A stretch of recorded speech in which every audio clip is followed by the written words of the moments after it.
నన్ను ఎవరు ఎటువంటి మోసం చేయలేరు. నేను అఖండ మెజారిటీతో రామ్మోహన్ నాయుడు గారు 2 లక్షల ఓట్ల మెజారిటీతో గెలుస్తారు.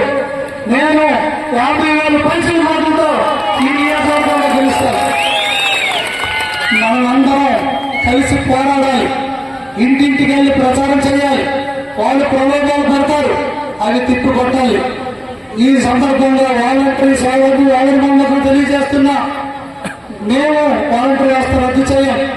మీరు ప్రలోభాలకు నమ్మకుండా వైసీపీ మాయలో పడకుండా నిక్కచ్చిగా మీరు చేస్తే ఫ్యూచర్ లో మీకు అవకాశాలు ఉంటాయి, మెరుగైన సౌకర్యాలు కల్పిస్తాం. మేమేది రద్దు చేయమని తెలియజేస్తున్నా.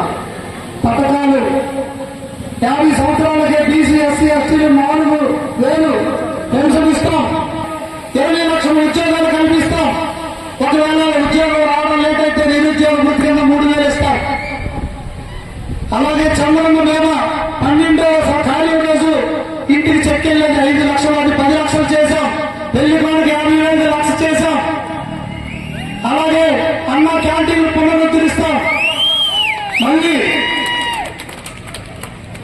చంద్రన్న కానుకలు ఇస్తాం, రంజాన్ తోపా ఇస్తాం, సంక్రాంతి కానుకలు ఇస్తాం, క్రిస్మస్ కానుకలు ఇస్తాం.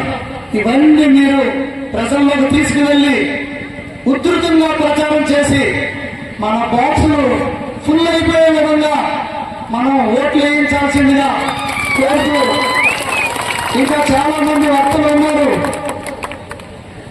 నాకు ఈ అరుదైన అవకాశం వచ్చింది.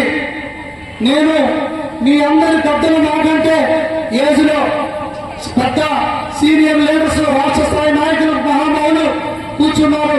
మీరందరూ కూడా నాకంటే పెద్దవారు ఉన్నారు, తెలివైన వారు ఉన్నారు. నేను మీకు ఈ సందర్భంగా విన్నవించుకుంటుంది ఏంటంటే, నన్ను నమ్మండి. నేను మీలో ఒకటిగా, మీ కుటుంబ సభ్యుడిగా, మీ అన్నదమ్ముడిగా, మీ తోబుట్టుగా నేను ఉంటూ మీ కష్ట సుఖాలను పాల్పంచుకుంటూ ఎల్లప్పుడూ మీతోనే ఉంటా. చాపరం అల్లు నర్సయ్య గారు, ఓడాడ సింహనర్సయ్య గారు వేదిక పైగా, రాష్ట్ర ఇన్ఛార్జ్ అల్లు నర్సయ్య గారు, అలా కొన్ని మర్చిపోయాను, అన్నిగా భావించకు. సాధు కర్మ గారు కూడా వేదిక పైకి రావాల్సింది కోరుచున్నాను. బీజేపీ సీనియర్ నాయకులు కొన్ని అన్నిగా మర్చిపోతుంటే ఏమనుకోవద్దు. నన్ను మీరు నమ్మండి, ఆశీర్వదించండి. నిత్యం మీ ప్రజల్లో ఉంటూ, మీ కష్ట సుఖాల్లో ఉంటూ పాలు పంచుకుంటూ, మీ కష్ట సుఖాలు పాలు పంచుకుంటూ, ఎప్పుడు పిలిస్తే అప్పుడు పలుకుతా. అర్ధరాత్రి పిలిచినా మీతో ఉంటా. స్టేడియం 5 సంవత్సరాల నుండి అలాగే ఏడుస్తుంది. దాన్ని ఈ ముఖ్యమంత్రి వచ్చి చెడగొట్టాడు. 12 కోట్లు వచ్చిందని పాలాభిషేకం చేశారు. మీరు ఎక్కడికి వెళ్ళింది మీ స్టేడియం? మొన్న వాకలవసంలో రాత్రి 10 గంటలకి ఈ రైల్వే స్టేషన్ దారి, నరకానికి వెళ్లే దారి నేను స్వర్గం దారి చేస్తానంటే 11 గంటల ఓసవన్పేట వెళ్ళి వచ్చేసరికి ఒక ఆయన టైర్ కింద పడిపోయి పేర్లన్నీ బయటకు వచ్చి సరిపోయే పరిస్థితి. కనీసం గుంతలు పూర్చలేరా? మీరా ఓట్లాడడానికి వస్తారు. ఇప్పుడు మీరా నన్ను, నేను నల్లేరు మనకు నడక, నా పైన మీక ఏం చేశారని మీరు మళ్ళీ ఓట్లు అడుగుతారు.